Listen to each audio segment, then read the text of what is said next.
Bem-vindos mais uma vez ao Negócios de Primeira, o podcast que fala de negócios, empreendedorismo, inovação e que conecta muito com você. E está no seu planejamento de vida, construindo uma carreira, abrindo um negócio ou já empreendendo há muito tempo e buscando informação sobre o que vem por aí. E para falar do que vem por aí, eu hoje tenho um convidado que é absolutamente craque em orientar empreendedores.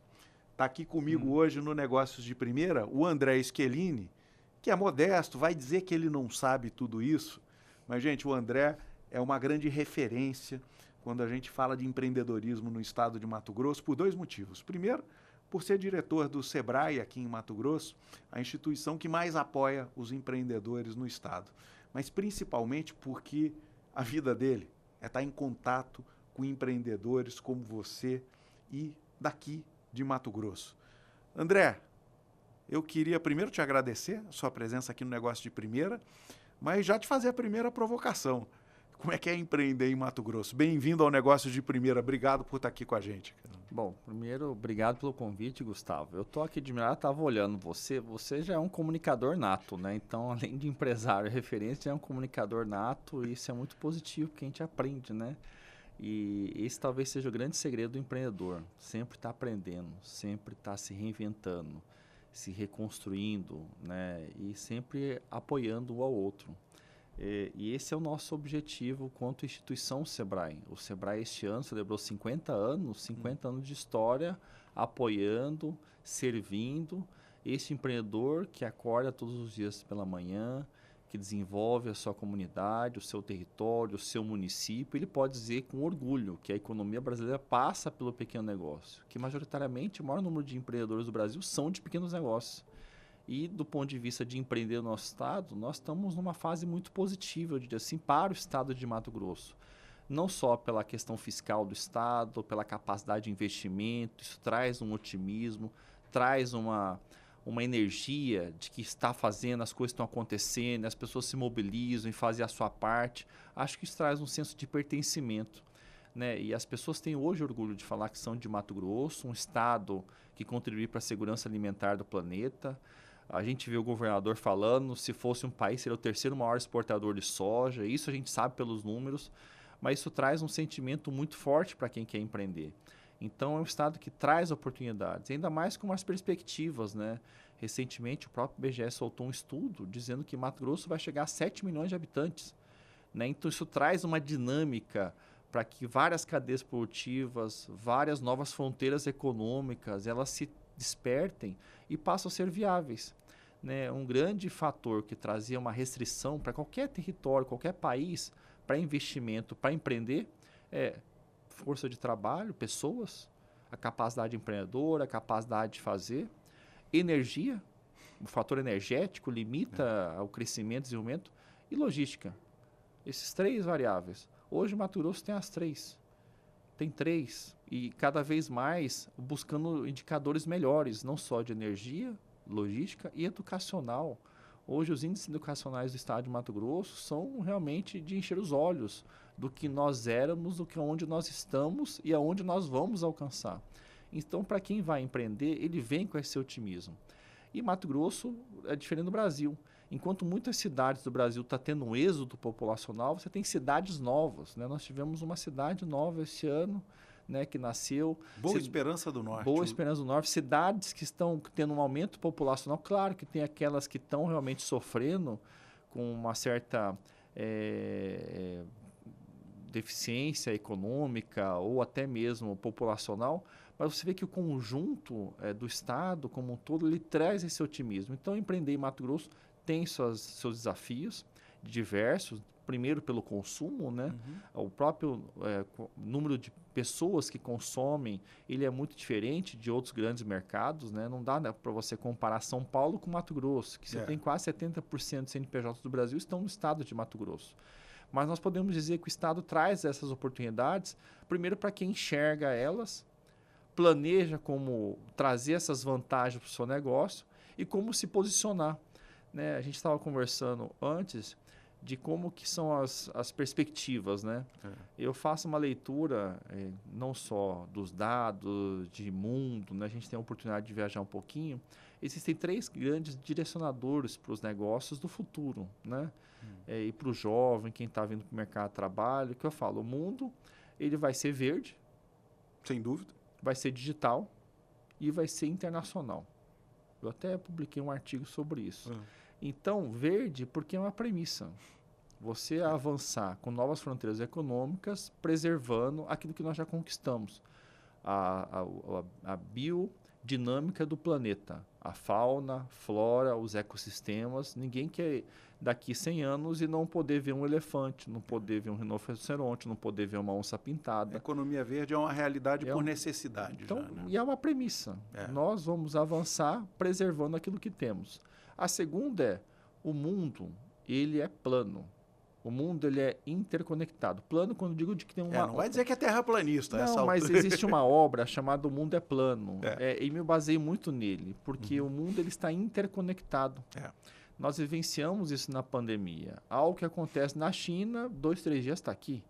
Se tem uma crise financeira, afeta o mercado global. Então, estamos todos interconectados. Tem uma crise climática em São Paulo, trava a malha aérea do Brasil e você tem conflitos das pessoas se locomovendo. Então, o mundo está interconectado. O Marcos Troirro tem uma expressão muito interessante para isso. Ele fala da economia glocal, né?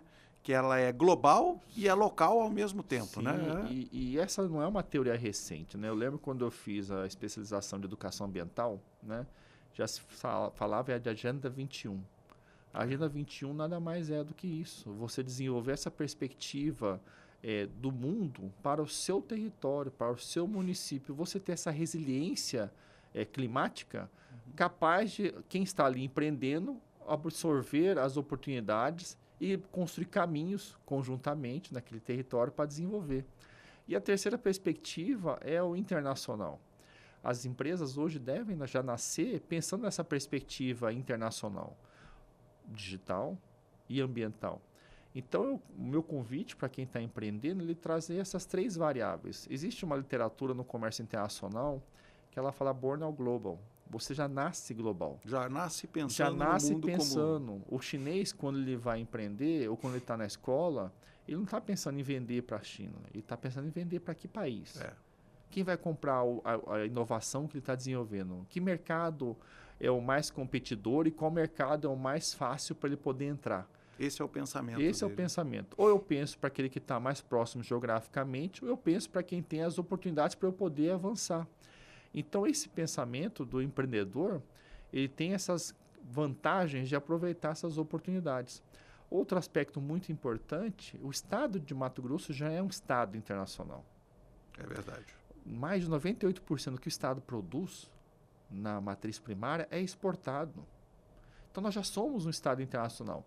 Aqui é comum a gente se deparar com um estrangeiro passeando na rua, ou fazendo compra, ou investindo no estado de Mato Grosso. É uma realidade. É uma realidade. Um asiático, um europeu, ele vai fazer o turismo, ver a onça, visitar o Pantanal, visitar a Chapada, vem bater foto de aves, ou ele vem para fazer investimento na indústria automobilística, no setor da energia, no setor do agronegócio, ou também ele vem para fazer investimentos ou comercializar tecnologia aeroespacial, drones.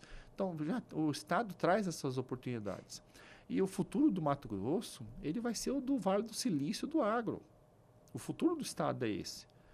Eu fico muito feliz quando eu vejo as empresas do agronegócio indo na linha do que o próprio Estado de Mato Grosso tem feito, que talvez as pessoas não alcançaram isso ainda, né? E eu vejo com muito otimismo isso. Até porque quem empreende tem que ser otimista, né?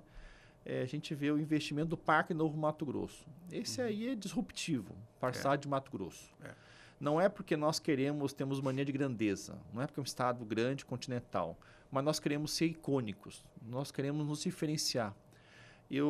Faz parte da nossa identidade. Da nossa identidade. Eu cresci no Sebrae, ouvindo o Zé Guilherme, e falava o seguinte: nós não somos nem o maior, nem o menor.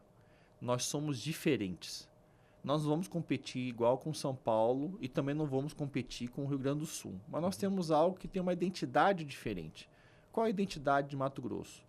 Assim como Dubai se posicionou no mundo como algo icônico, diferente, algo que desperta a curiosidade, encanta as pessoas pela beleza das obras, pela iconografia, pelo design, Mato Grosso está caminhando para isso.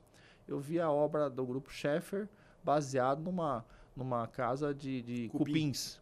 Um edifício, Aí você tem... baseado, para quem não acompanhou isso, um edifício inteiro com conceito arquitetônico, parece uma casa de cupim. Exato, isso é biomimética. Você se inspirar na natureza e trazer para o cotidiano. O Sicredi caminha assim, várias empresas do agronegócio caminham assim, e essa é a filosofia do Parque Novo Mato Grosso, incentivar com quem está investindo em projetos arquitetônicos para que eles possam realmente ser algo que fala, opa, aqui é diferente. Né? Agora, voltando à questão do empreendedor, realmente eu concordo com você, Mato Grosso tem essa característica internacional. A nossa industrialização, por exemplo, ela foi tardia e por isso a indústria aqui já nasceu muito moderna e digital, né, André? Com equipamentos fabricados no mundo inteiro, com conexões mundiais. O empreendedor mato-grossense. Primeiro, uma questão. Por que o mato-grossense resolve empreender na sua visão, pelo seu conhecimento? É por oportunidade ou é por necessidade? Qual é a principal, se é que tem uma principal causa, vamos chamar assim, para ele tomar essa decisão de empreender? Ele enxerga uma oportunidade ou ele está lá lutando no dia a dia dele e diz, olha, eu tenho que empreender para resolver a minha equação financeira ou para ter melhores oportunidades? Bom, primeiro, estatisticamente, nós até temos uma pesquisa chamada Pesquisa GEM, que é uma pesquisa global de empreendedorismo. Nós abordamos duas perspectivas, de oportunidade ou por necessidade. Hoje, e eu considero como um equilíbrio entre ambas as perspectivas, de oportunidade e necessidade. Agora, no Mato Grosso, tem uma variável um pouco diferente. Você tem pessoas que têm mais de um CNPJ. É verdade. E aí o que acontece? A pessoa, às vezes, ele abre o CNPJ porque ele enxerga a oportunidade, ou porque ele está diversificando a atividade empresarial, ou porque ele está ali observando movimentos em que ele está se preparando para poder investir, para poder desenvolver.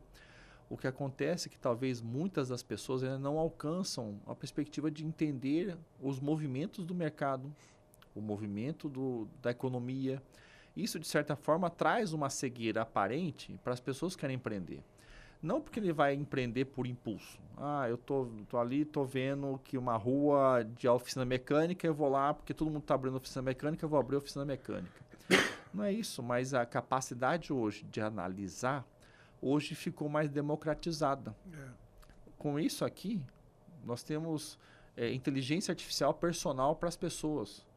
Ela pode, com base em algumas perguntas, os prompts, ele buscar informações e que são informações disponíveis pelo Sebrae ou pelo próprio Ministério de Economia, Secretarias de Fazenda. Uma inteligência global está à disposição. Está à disposição. E a pessoa faz as pesquisas, pergunta, e eu falo, eu quero abrir uma distribuidora de bebidas. Como eu faço para abrir isso? A ferramenta já vai lá e já traz todos os dados e hoje já traz até indexado da onde vem a fonte, né? E consegue capturar ideias boas que alguém lá no Texas teve sobre o assunto. Justamente. Tendências mundiais na palma da mão. Justamente. A gente vê que o número de empresas no estado de Mato Grosso ela tem avançado. Isso nós temos percebido, inclusive, no volume de atendimento que o Sebrae tem feito ao longo desses últimos anos. Eu vou trazer um número para você que você pode até achar que é brincadeira, mas em 2022 o Sebrae atendeu cerca de 60 mil clientes. Tá. 2023, 130 mil. O dobro. 2024, 310 mil. Uma curva de crescimento. 2025, já batemos 410 mil. De 2022 para 2025, nós tivemos um aumento de 580% no atendimento do Sebrae. Tivemos mais de 1.200.000 atendimentos, ou seja, mais de um atendimento por empresa. O que demonstra que o cliente, o empresário, quem quer empreender, e nós tivemos o maior número de atendimentos a pessoas físicas, demonstrando a capacidade da pessoa de querer buscar, conhecer, fazer plano, transição de carreira. ou porque ele está aguardando o momento da aposentadoria, ou porque ele está desaposentando e quer voltar a trabalhar. Tem diversas perspectivas em que traz a pessoa a confiança dele poder fazer. Por isso que eu disse desse momento do Estado que traz confiança para poder empreender. Eu conheço muita gente, por exemplo, que é isso que você falou. Ele se aposentou como CLT, mas ainda está muito novo, porque a vida hoje ela avançou, né, em termos de idade. Então ele se vê. Eu outro dia falei aqui, André, meu avô com 60 anos era um homem aposentado, realmente o clássico aposentado, né? Não queria mais trabalhar na vida. Hoje a gente vê dinamicamente pessoas com 70, 80 anos ainda muito produtivas e alongando. Essa é uma outra realidade, né? Sim. O empreendedorismo tem avançado não só em quantidade, mas também ao longo da vida das pessoas. Pode chegar mais tarde, né? Justamente. E nós temos aí, estatisticamente, os 50, 60 a mais participando e vindo nos eventos do Sebrae. A fase da melhor idade, agora não é a melhor idade. Agora é a fase de fazer acontecer, porque ele tem a experiência, tem a visão, tem o conhecimento, consegue ter a segurança, porque às vezes a gente é ansioso, querendo investir rápido, não, tem um momento certo. Então isso é muito bacana, a gente poder ver todas essas dinâmicas. E quando a gente fala de conhecimento na palma da mão, democratizando o acesso, isso é refletido nos nossos atendimentos, é por diversas variáveis. Quando a gente vê os municípios de Mato Grosso, isso também é algo muito positivo, o quadro de prefeitos que estão empreendendo, que querem fazer acontecer, o quadro de empreendedores no nosso estado. Mato Grosso tem uma característica um pouco diferente, Gustavo. Muita gente que tem dinheiro no banco, ele não quer viver de renda passiva. É verdade. Ele quer empreender. A gente vê muitas histórias de pessoas que querem empreender porque quer mudar o bairro, quer ajudar a comunidade, porque agora é a hora dele devolver, fazer o empreendedorismo social. Isso é uma coisa muito bacana de se ver num estado que está em franco crescimento. Isso é algo que deve ser propagado e deve alcançar outras populações. A gente vê o programa de educação empreendedora cada vez mais levando a competência de empreendedorismo para dentro das escolas. Que é fundamental, né? Porque o brasileiro, classicamente, ele não é treinado para empreender. Ele não tem as ferramentas básicas de empreender. Eu fiz faculdade de engenharia, André. Sou engenheiro civil. Eu fui ter contato com técnicas de empreendedorismo, com o estudo mesmo, no mundo do trabalho. Porque no mundo acadêmico, ninguém nunca ensinou como é que você faz um plano de carreira do engenheiro. Ninguém nunca falou disso na faculdade. E isso é algo muito importante, que é isso que traz a competitividade do país. Não são só as variáveis econômicas, as variáveis de investimento, mas a capacidade da pessoa empreender. Porque a capacidade da pessoa empreender está muito mais uma questão de perspectiva, porque é comportamento. E ter atitude empreendedora. E quando a gente fala de educação empreendedora nas escolas, o pai, a mãe, o tio, o avô, o padrinho, todos eles acabam sendo envolvidos porque a criança ela leva para dentro de casa os conceitos que ela está aprendendo. É verdade. E exercita com que o seio familiar também exercite com ela a boa prática. Então a gente vê, inclusive, cada vez mais. Hoje o que acontece, Gustavo? A educação empreendedora está fazendo com que grupos de pais comecem a discutir empreendedorismo. Então nós temos recebido demandas de pais que querem se organizar para discutir empreendedorismo porque os filhos estão aprendendo na escola. Olha só. E eles querem ter apoio para criar esses grupos de pais para discutir empreendedorismo. Porque esse é um tema, como eu falei, é um tema que traz o otimismo, traz o empoderamento, é uma pauta positiva, é uma pauta do bem.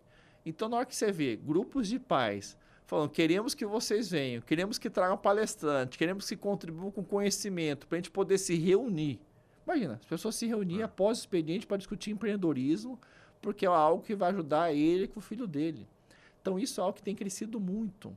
Então, eu acho extremamente positivo o aumento do número de podcasts, o aumento do número de grupos de discussões, pessoas que estão postando conteúdos, porque isso traz um sentimento de enfervecer o assunto e essa perspectiva de olhar para frente. Porque, como eu disse, essa cegueira aparente, essa miopia, às vezes a gente acaba se prendendo em várias questões meio que acabam não agregando para quem quer empreender. Às vezes a gente traz a ansiedade, a preocupação e a frustração como elementos que seguram e trazem a paralisia. Igual você está no meio da floresta e você se depara com um animal peçonhento, predador, você fica ali estático. Você não sabe o que fazer, por mais que você esteja preparo. Só que se você tiver o preparo e tiver a confiança, tiver capacidade empreendedora, mesmo com medo de frio na barriga, você vai fazer. É verdade. Porque você se sente empoderado, encorajado a fazer. Veja um outro exemplo. Tivemos aí, nesse mês, dia 4 de dezembro, o maior evento de empreendedorismo feminino no nosso estado. Eu ia te perguntar isso. Tem muitas mulheres também tomando a liderança e empreendendo, né? Mais de 4.000 mulheres participando de um evento. Não é para ir lá, bater... Não, é para discutir conteúdo, discutir empreendedorismo, fortalecer a rede de apoio ao empreendedorismo. São mais de 188.000 mulheres à frente do negócio. Ou ela como sócia, ou ela como principal acionista de um negócio. Então, imagina, olha o número de empresas em Mato Grosso que tem mulheres à frente.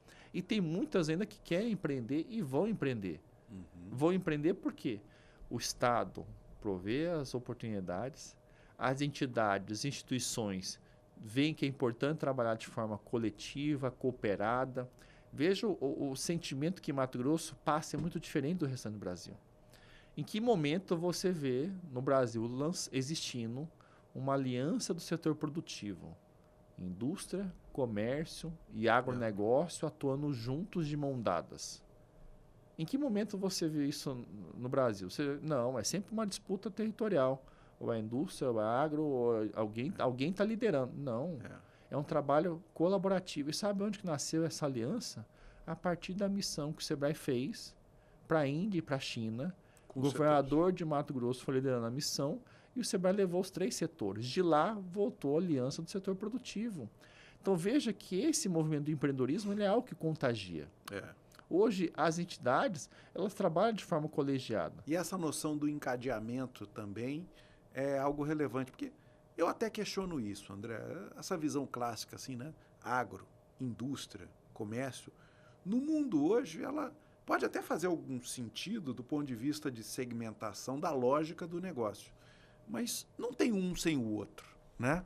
E hoje a gente vê essas cadeias mais longas, produtivas, dominando o cenário global, né? A indústria que produz, ela tem o seu canal de vendas e comercialização. O agro já está conectado com uma indústria que vai industrializar aquilo que ele produz. Quer dizer, esse conceito de encadeamento, ele é forte no mundo inteiro. E ele não existe sem o empreendedor, o pequeno empreendedor, porque para o ecossistema funcionar, aqueles pequenos fornecedores locais precisam estar abastecendo essas grandes cadeias, né?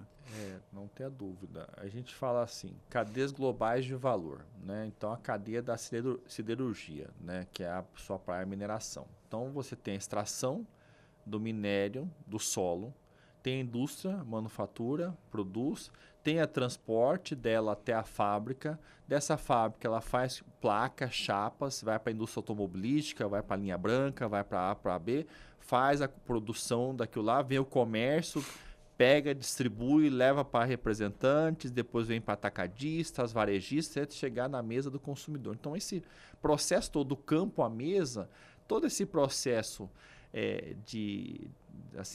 de produção da manufatura, ela tem essa visão, vamos dizer assim, partimentalizada em agro, serviço, indústria, comércio, mas, de certa forma, ela é interdependente. Quando a gente enxerga que existe uma interdependência, eu dependo de você. Então, se você der um passo errado, eu também, se eu der um passo errado, eu prejudico. Então, na hora que a gente vê que existe essa relação de dependência, e hoje isso é assim, né, a gente cresce junto, né? Veja de novo, trago aprendizado da pandemia, né? Minha formação em comércio internacional, Gustavo. Então a gente vê um pouquinho do mundo, né? O que aconteceu? Tudo centralizado na China. Colapsaram cadeias globais, porque a China... Porque nós temos relação de dependência. Dependência. Na natureza, eu volto de novo ao conceito de biomimética, na natureza que tem uma relação de dependência é sadio. Porque você tem um desequilíbrio no ecossistema. Quando se fala ecossistema, existe um equilíbrio no ecossistema. Se tem um maior que o outro, existe um desequilíbrio. Pega relações de comensalismo. Está lá o tubarão comendo e tem um peixinho debaixo dele comendo a sobra. O tubarão morre, o que acontece com o peixinho? Morre também. Vai junto. estão em uma relação de Sem dependência. nem saber o que aconteceu. E assim vai. Então, quando a gente entende que esse desenvolvimento local, territorial, ele é importante para essa engrenagem do desenvolvimento econômico nacional, o Brasil vai desenvolver e vai crescer muito. E esse foi o segredo da Itália, por exemplo, dos distritos industriais. Você tem ali autocontidos ecossistemas. E aí você tem reconhecimento do território, onde eu produzo Parma, onde tem um vinho, onde tem um azeite, onde tem um queijo, onde tem um tomate, onde tem indústria automobilística, fábrica. Você tem autocontidos aqueles ecossistemas. E não existe competição entre eles, porque cada um tem uma especialidade diferente. A China aprendeu isso. O que ela fez? Ela regulou. Criou seus distritos especiais, suas zonas especiais. Falou assim, aqui vai ser a tecnológica. A vocação é essa. Aqui vai ser a indústria da construção civil. Aqui vai ser da petróleo e gás. Aqui vai... E assim se desenvolveu. Na hora que o Brasil entender isso aí, o Brasil vai muito longe, porque hoje os estados competem com tudo, com todos. É verdade. Não tem a especialidade de cada estado. Não, todo mundo quer ser bom em tudo. E o que acontece? Não tem espaço para todos. Na hora que a gente entender que existem vantagens comparativas e devem ser desenvolvidas e potencializadas, o Brasil vai decolar e muito, porque a gente vai desenvolver as suas vantagens competitivas. E não vamos estar competindo. Quando a gente desenvolve, o Sebrae tem um trabalho de cidades empreendedoras, quando fazemos a leitura do estado de Mato Grosso, nós queremos que os consórcios municipais, os territórios, eles sejam capazes de não competir entre os outros, mas cooperar. Por exemplo, se eu vou fazer compras municipais e a maior empresa de município é a própria prefeitura, não adianta ele querer que todo o rol de fornecedores seja do município. Porque às vezes ele pode estar minando um ecossistema que ele tem lá que ele pode fomentar. Na hora que você entende que os municípios podem ter especialidades e um fornecendo para o outro aquela vocação, você desenvolve esses ecossistemas. E hoje a gente vê que o Mato Grosso está partindo para isso. O que é hoje o Mato Grosso tem vocacionado? O agronegócio. É uma vocação natural do Estado. Né? O setor de energia, de biocombustíveis, é uma vocação natural do Estado de Mato Grosso. Outro, que é uma nova fronteira econômica, que vai se viabilizar a partir da logística terrestre, com a duplicação das rodovias, com a ferrovia e com os aeroportos, é o setor de mineração. Essa é uma nova fronteira de mármores, granitos, pedras preciosas. Só que nós temos aí vários concorrentes. Porque enquanto a gente não posiciona a Mato Grosso nessa fronteira, vai vir novos substitutos. O que está acontecendo com o diamante? Mato Grosso, quase 90% da produção de diamantes do Brasil vem de Mato Grosso. O que está acontecendo com o diamante do Mato Grosso? Está perdendo espaço. Sabe para quem? Para o sintético chinês. Pois é. Do mesmo jeito que o algodão, que é uma fibra natural, sofre a concorrência dos sintéticos, a gente tem isso no diamante, a gente tem toda hoje uma nova estratégia. Você pega o setor, por exemplo, de madeira, base florestal. Antes a concorrência eram outras madeiras de outras regiões do mundo. Agora você tem plástico concorrendo com madeira. Essa é uma outra questão também, né? Às vezes o material, o produto que vai concorrer com o seu produto, ele tem uma outra característica, uma outra origem, e se você não estiver atualizado, você pode ser atropelado por essa inovação. Né? Mas aí vem, lembra daqueles 3 fatores que eu falei? Verde, digital, internacional. Aí é a hora de dizer que o nosso produto é verde, vem da natureza, que não é sintético, não é produzido, que ele tem as suas características de preservação ambiental que hoje não tem. Você vai na China, você vai fazer a porta de plástico. O plástico é um produto que não é biodegradável. Ele tem a sua composição que demora anos para... Em compensação, a madeira do Mato Grosso não é a madeira ilegal, é a madeira de reflorestamento, madeira nativa ou madeira de manejo, com certificação, que respeita a natureza, que ela tem o processo natural de envelhecimento da madeira, que você, quando corta essa madeira, essa árvore que já está em estados finais, você está ajudando a eliminar, inclusive, a produção de carbono, de CO2 que ela gera. Tá capturando o carbono da atmosfera. Então, ela, em vez de gerar passivo, você volta a reativar, porque uma nova árvore vai brotar naquele lugar. Então, isso é algo que nós precisamos construir. Na hora que todo mundo está empoderado dessas informações, tem esse storytelling muito claro, nós é que vamos ser os principais defensores. Isso tem que ser uma bandeira nossa, uma bandeira nacional do Brasil. Nós temos que falar isso aí. O que não pode é O Brasil, ele se guerreando entre si, não temos uma identidade nacional. Sem foco? Sem foco. E aí, isso, para quem está empreendendo, de novo, em Mato Grosso, é algo que a gente vê. Esse patriotismo, esse orgulho, essa identidade, essa vocação natural que deve ser construída. Vou dar um outro exemplo, Gustavo. O setor do turismo. O setor do turismo hoje é a maior indústria econômica do planeta. Sem dúvida. E outro dia eu até falei com o César, falei, César, o turismo é uma indústria. Porque quem vai montar um hotel, ele não vai só vender para o turista, ele vai ativar a indústria de imóveis, a indústria linha branca, a indústria de alimentação, a indústria de incentivo, a indústria da construção, ou seja, a indústria automobilística. Tem uma série de atividades econômicas a partir daquele empreendimento que são ativadas. Um ecossistema turístico. E veja só, Mato Grosso tem uma potencial muito grande, de novo, pelas suas belezas naturais. O Brasil, agora no mês de novembro, bateu um marco. 8 milhões de turistas internacionais. Passamos o Peru. O Peru, que só Machu Picchu recebe mais de 7 milhões. Só aquela pedra. E o Peru, muito focado, sempre foi muito organizado internacionalmente na divulgação do turismo. Lógico. O Brasil acontece num território muito maior, mas de maneira, eu diria, quase caótica. De novo, né? canibalismo. De novo, é um canibalismo um brigando com o outro. Lençóis Maranhenses, brigando com quem está nas Cataratas, brigando com quem está no Corcovado, brigando com quem está no Pelourinho. Todo mundo assim na mesma estratégia. Todo mundo na mesma estratégia, buscando os mesmos espaços. E é isso que nós precisamos organizar. De novo, o Peru, qual que é a resiliência do Peru no turismo? Artesanato. Então, o Peru se posiciona com artesanato. Gastronomia. Turismo cultural. Então, você tem um turismo de cultura, de tradições, né? Por isso que as pessoas vão para Machu Picchu, porque tem uma questão cultural, de tradição ali, e ponto. E você uma referência da Amazônia, né? Curiosamente, para quem a gente está aqui no Brasil, acha que a Amazônia é nossa, né? Mas a gente vê, por exemplo, o principal destino dos norte-americanos, quando você fala de Amazônia, é o Peru, né? Eles capturam essa oportunidade. Mas porque ele associa esse turismo místico, turismo cultural, com a Amazônia. Ele já faz o melhor dos dois. Né? Só que ele tem o Andes, que atrapalha um pouquinho de quem quer visitar a Amazônia. No Brasil, já temos outras variáveis. Só que no Brasil, existem algumas restrições. Nós não falamos um segundo idioma, não temos uma segunda moeda, nós não temos essa facilidade de logística das pessoas, nossa malha aérea não é muito boa, nossa logística não é muito boa.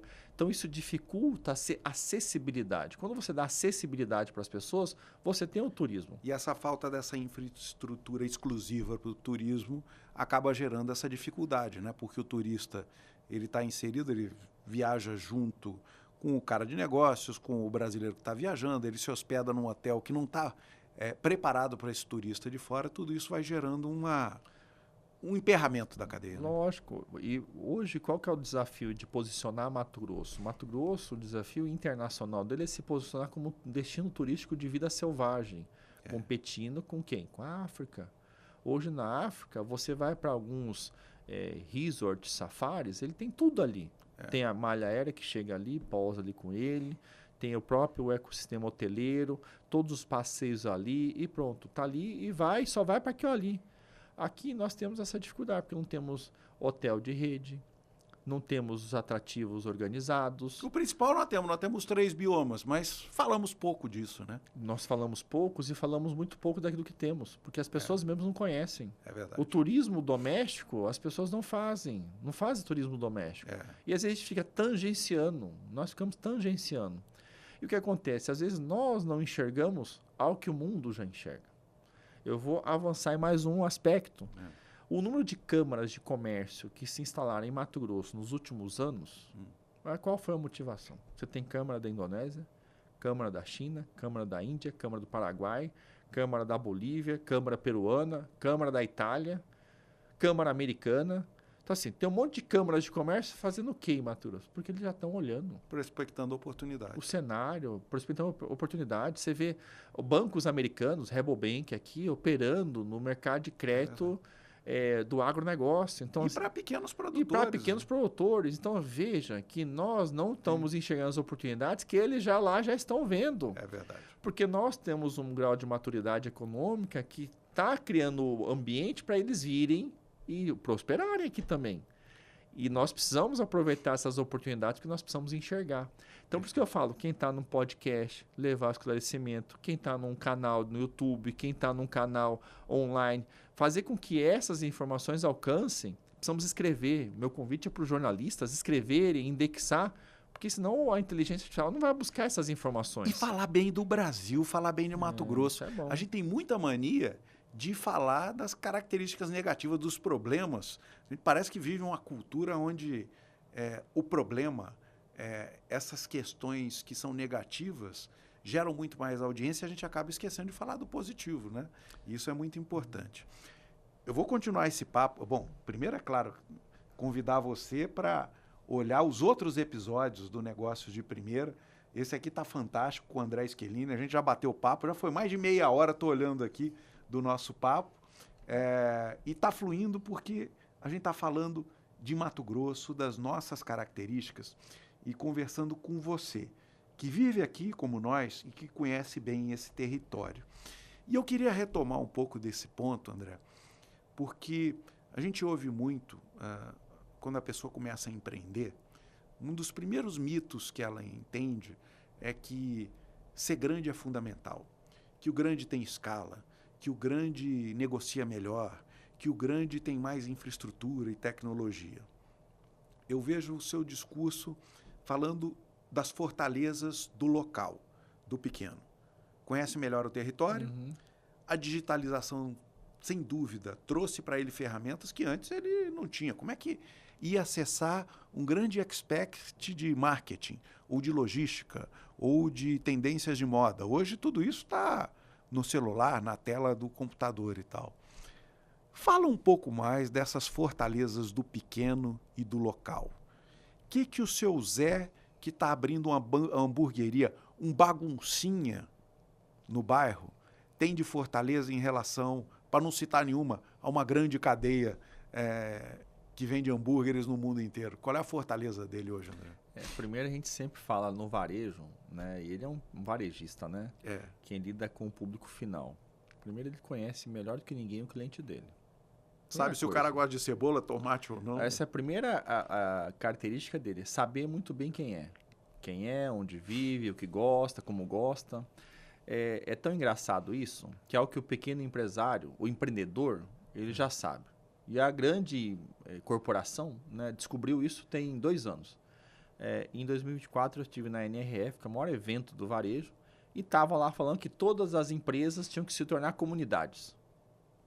Porque o grande segredo do varejista é se tornar comunidade. Ele tem que ser uma comunidade do seu público. Então, se eu sou um pet shop, uma grande rede de pet, tem lá a Petco, é transformar a comunidade de pets, saber que são os hábitos de quem compra pet, com o produto pet, etc. e tal. O pequeno empresário, quem está ali no bairro, ele já sabe isso. Ele sabe quem são as pessoas, quantas vezes vão, ele consegue controlar, relacionar com todos eles. E isso é algo muito positivo, que ele consegue crescer organicamente. O que é crescer organicamente? Ele vai um passo de cada vez. Às vezes a gente tem uma mania de grandeza, de novo. A gente quer nascer grande. Não, a gente nasce grande em pensamento e ambição. E ambição. Queremos ser grande. E outra coisa, todo mundo que é grande, um dia foi pequeno.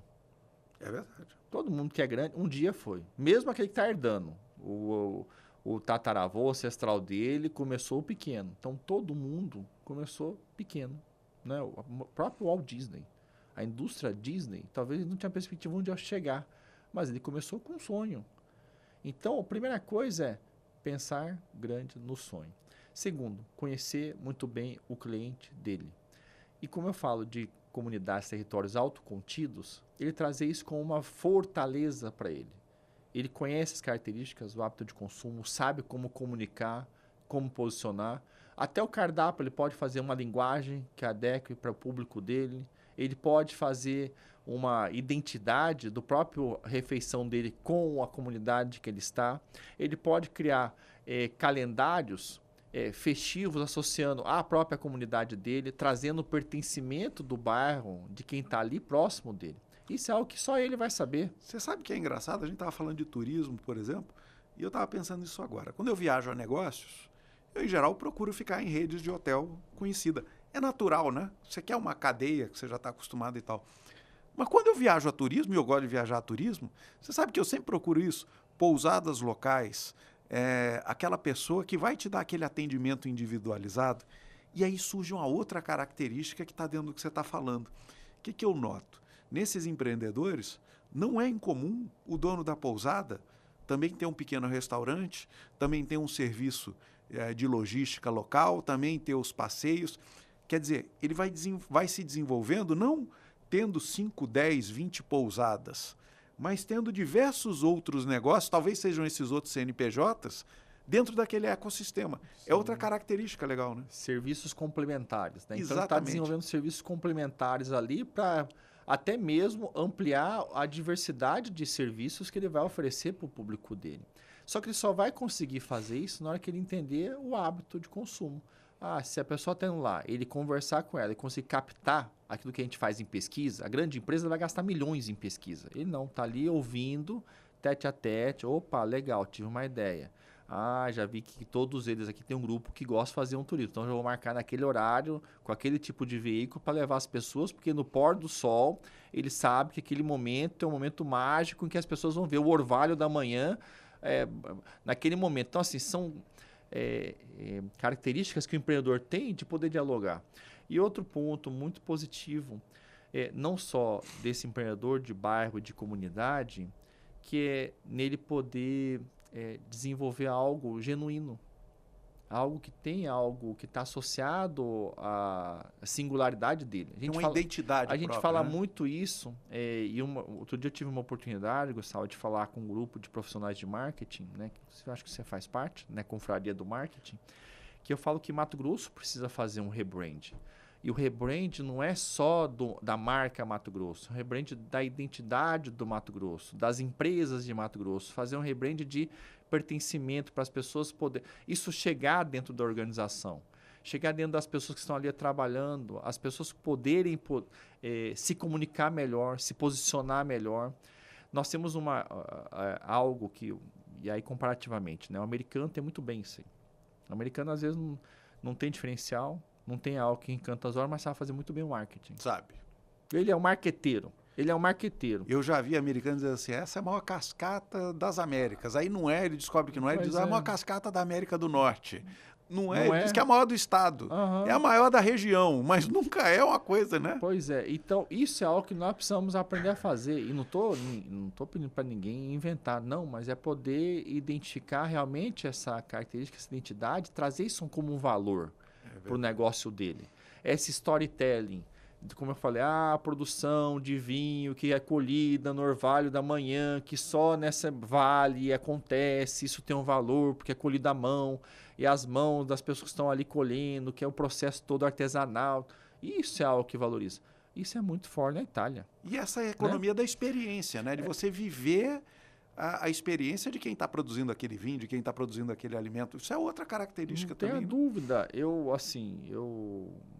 Essa semana, né, a Itália recebeu o selo da Unesco, né, como gastronomia, a culinária italiana como um patrimônio mundial. Não sei se você viu isso aí. Então, espetacular. A culinária italiana, por que virou patrimônio mundial? Por conta dessa tradição que vai passando de pai para filho, de mãe para filha, de avó para neto, dessa tradição, desse processo da produção de alimentos, da culinária, que tem esse storytelling.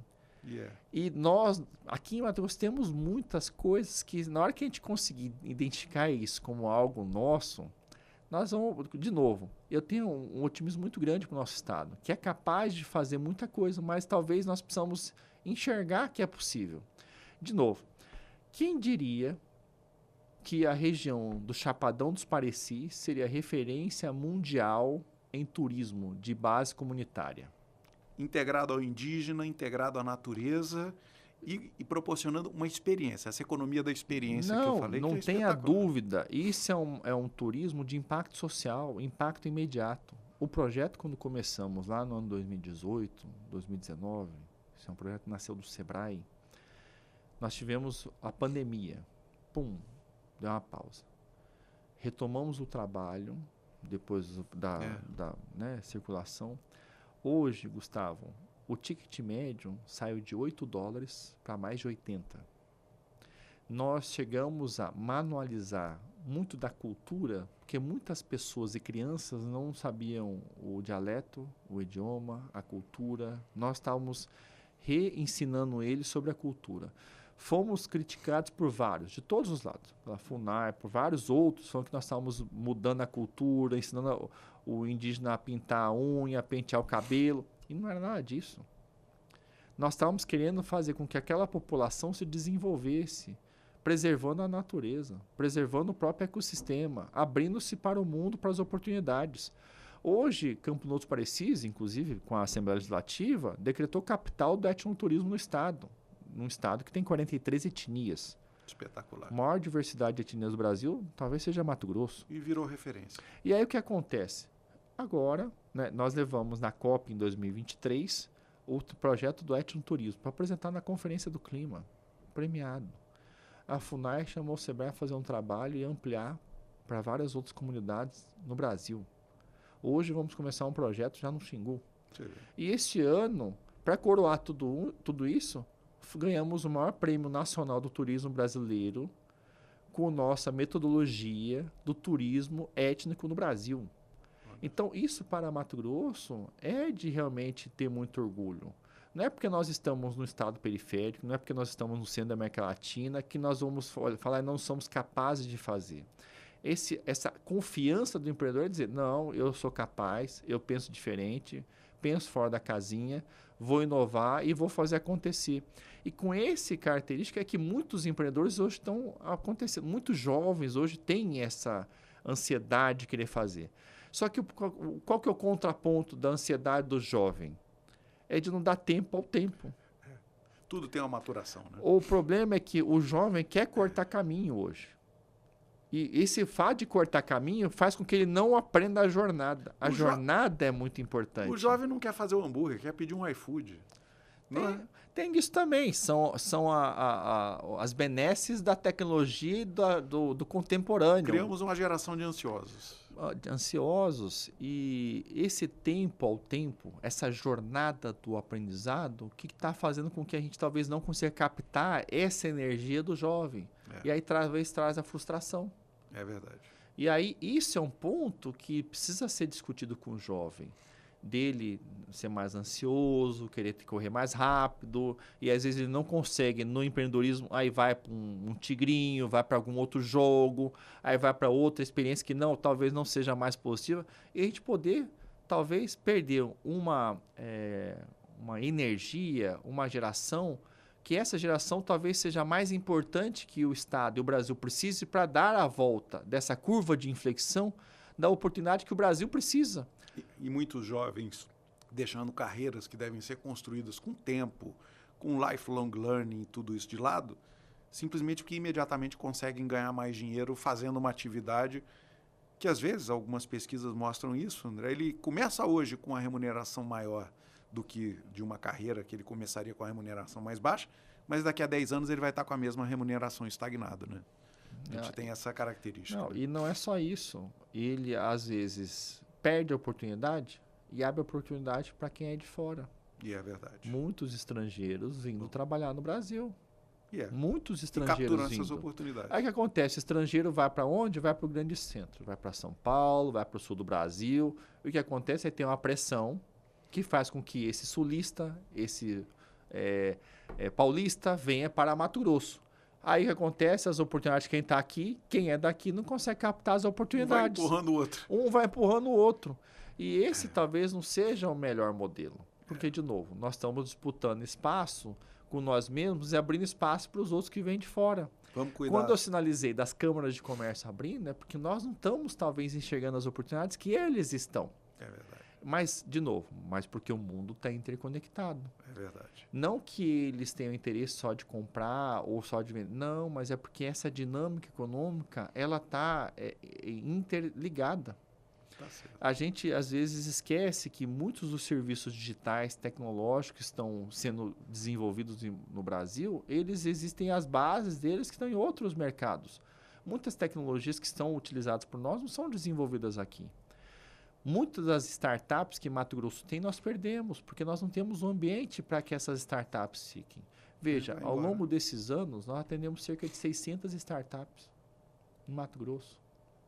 Mato Grosso ainda não tem hoje um fundo de investimento, e eu não estou falando de Estado nem nada, mas que seja privado, para investir em startups, em ideias, para que elas fiquem aqui. Aí elas vão embora, vão para Santa Catarina, para São Paulo, para outros lugares. Para outros lugares e levando os nossos talentos, as nossas ideias. Como nós queremos criar o Vale do Silício do agro, se nós não estamos com os talentos aqui? Como nós vamos fazer isso? Isso precisa ter a mobilização do setor produtivo. Perfeito. Essa aliança do setor produtivo tem que visualizar isso e criar esses ambientes, esses ecossistemas, seja na região metropolitana ou nos mais em Mato Grosso, são 13 ecossistemas em que nós apoiamos. Cada um desse ecossistema tem que ser sua característica, sua vantagem, não pode ter um competindo com o outro. Desenvolver essas vocações. Onde vão ser consideradas as tecnologias de saúde, as tecnologias da bioeconomia, as tecnologias aeroespacial, as tecnologias educacionais. Não podemos achar que tudo vai ser todo mundo junto. Exato. Cada um tem que estar no seu. Mas num estado grande como Mato Grosso. E aí as universidades também têm que partir para a especialização, porque não adianta todas terem a mesma grade de formação. As empresas também têm que partir para a sua especialização. E aí criando esses ecossistemas sadios no modelo italiano, no modelo chinês, no modelo que Mato Grosso precisa para os próximos anos. Aprender com quem fez. André, nosso papo passou depressa demais. Eu tenho a sensação de que dava para gravar mais uns 3 episódios na sequência. Nós vamos ter que terminar com esse gostinho de quero mais. E já fica o convite para que a gente possa, em 2026, bater um outro papo com você, para a gente falar um pouco mais das tendências do que vem por aí e de tudo isso. Mas eu queria te agradecer e te pedir um último pedaço aqui, para a gente fazer um ping-pong bem rápido. Fica à vontade para falar o que vem atualmente. São 4 perguntas que eu não posso deixar sem ir embora. Primeiro, muito rápido. Me cita um erro que todo empreendedor deveria evitar. Ser muito autoconfiante. Qual é um hábito que todo empresário deveria ter? Ler. Estudar. Qual é o maior mito que você conhece sobre empreender no Brasil? De que falta dinheiro. E agora eu queria que você desse um conselho. Para quem não sabe, a mulher do André é médica, espetacular, inclusive é médica da minha família. E o empreendedorismo na medicina que ela exerce tem muito de troca de ideia com o André. Então, finge que você está falando com a Karime. Qual é o conselho que você daria para quem quer empreender, mesmo no início ou no meio da carreira? Qual é o conselho que você dá lá para a doutora Karime que você pode compartilhar com outros empreendedores? Bom, primeiro o que eu falei para ela e que eu falo para todo mundo, né? Ela também não foi formada para empreender, ela foi formada para salvar vidas e ajudar pessoas. Mas eu falo para minha filha lá em casa que papai também ajuda a salvar empresas, né? Então a gente salva vidas empresariais. Então a primeira coisa é fazer uma leitura do mercado, né? O mercado é que vai ditar as regras, as oportunidades, o comportamento de qualquer negócio. Não adianta eu querer empreender sem fazer essa leitura do mercado. Eu posso ter uma grande confiança nas minhas competências, mas as minhas competências não superam os desafios do mercado, não superam identificar as oportunidades que o mercado tem e como eu vou me preparar para esse mercado. Então, a primeira coisa é fazer uma excelente leitura do mercado em que eu vou atuar. Quem são seus concorrentes, quais são os produtos substitutos, como ele se comporta, qual é o mercado, como ele é regulado, quais são as travas de entrada. Isso é importante fazer leitura de mercado. Segundo ponto, com essa leitura de mercado, organizar muito bem esse plano da empresa, esse plano de investimento, esse plano operacional. Porque nós precisamos dosar o nosso tempo. O tempo do empreendedor é um tempo muito precioso. E ele, às vezes, o tempo dele está na operação. E, às vezes, ele não consegue ter um pensamento mais estratégico de fazer essas leituras. Então, o tempo deve ser medido para cada uma das etapas da empresa. Outro ponto importante é com quem eu vou vencer. Quem vai vencer comigo? Quem vão ser os meus fornecedores? Como eu vou identificar esses fornecedores? Quais são os meus parceiros? Os meus parceiros. Na China, Gustavo, a gente há muitos anos vai para a China, né?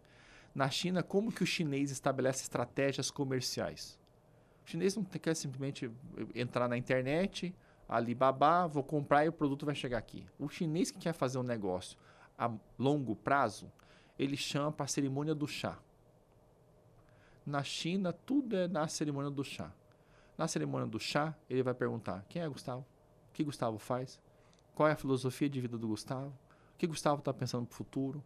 Como Gustavo vai construir uma relação de longevidade com a minha empresa? Para daí falamos de negócio. Será que os nossos valores são iguais? Ah, são iguais e temos o mesmo propósito. Aí nós vamos estabelecer, sabe o quê? A nossa relação comercial, que é tida como guanxi. Então, para o empresário, que ele possa estabelecer o guanxi com quem realmente mereça e dá valor para o negócio dele. Não é simplesmente uma relação comercial. Não é só por preço, não é só por entrega, não é só por qualidade. Mas tem que ter um conjunto desses fatores. Porque no momento do apuro, às vezes eu talvez não vou ter a melhor qualidade, mas ele vai estar ali comigo. Às vezes não vou ter o melhor preço, mas ele vai estar ali comigo. Às vezes não vou conseguir entregar, mas ele vai estar ali comigo. Então, essa dinâmica é muito importante para estabelecer os meus fornecedores. Não deve ser uma relação só de ganha e perde. Deve ser uma relação de ganha-ganha. E esse é o pensamento que eu falo para os empresários. Eu não posso deixar de finalizar minha participação aqui, Gustavo, e desejar a todos os ouvintes um feliz final de ano, boas festas, um Feliz Natal, que você possa desfrutar momentos muito agradáveis com a família, com quem você ama, com os amigos, mas com pensamento sempre ligado e alerta, vendo os movimentos do mercado, para a gente não ser surpreendido. Às vezes a gente é surpreendido por uma questão regulatória, por um novo entrante, um concorrente. Isso às vezes não pode pegar a gente de calça curta. Então esteja sempre antenado aos movimentos do mercado. E eu tenho uma IA que me faz leituras de notícias. Então, utilize as tecnologias disponíveis hoje, e essa IA é gratuita para ler notícias. Então, pega uma IA só para ler notícias. Pegue uma para ajudar a ler e captar, fazer o filtro do que está poluído, porque tem muita coisa que polui. Muito barulho. E traz essa cegueira aparente para você poder ter a clareza do que está verdadeiramente acontecendo e vai afetar o seu negócio. E, por fim, Gustavo, traga um abraço da Lélia, do Roberto, que são diretores do Sebrae. Time do Sebrae, espetacular, time do Sebrae, competentíssimo. E para dizer para todos vocês, empreendedores de Mato Grosso, vocês têm um Sebrae que celebrou 50 anos, mas que está com vocês a qualquer momento da sua jornada como empreendedor para te ajudar a superar os desafios e aproveitar as oportunidades. Perfeito. Gente, esse foi o Papo com o André Schettini.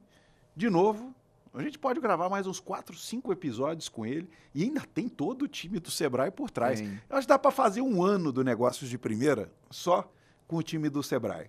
Mas a gente tem que encerrar por aqui, tem outros episódios para você ver.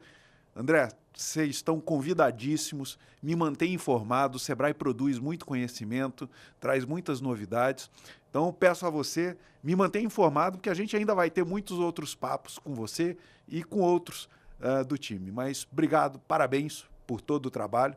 A gente sabe que você tem Sebrae tatuado no peito aí, Sim, né? Há 22 anos. 22 desses 50 anos. E que vocês continuem não só tendo sucesso como o Sebrae, mas apoiando o sucesso de muitas pessoas. Obrigado. Obrigado. E esse, gente, foi o nosso episódio de hoje do Negócios de Primeira. Já sabe, se quiser saber mais sobre empreendedorismo, inovação e, claro, negócios, é aqui no Negócios de Primeira, no portal Primeira Página. Até um próximo episódio ou até um dos episódios anteriores que você pode conferir aí na nossa página agora. Um abraço, até a próxima.